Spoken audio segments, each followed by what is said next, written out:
BC300 ni apa? Kalau untuk akak abang yang nak tahu BC300 ni apa kan?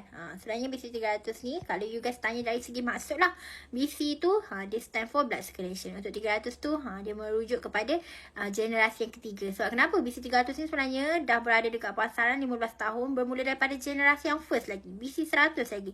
Okay, pasti kita upgrade lah BC200, right? And now yang paling best, new improved formula, BC300. Di mana BC300 ni, kita ada 3 teknologi hebat.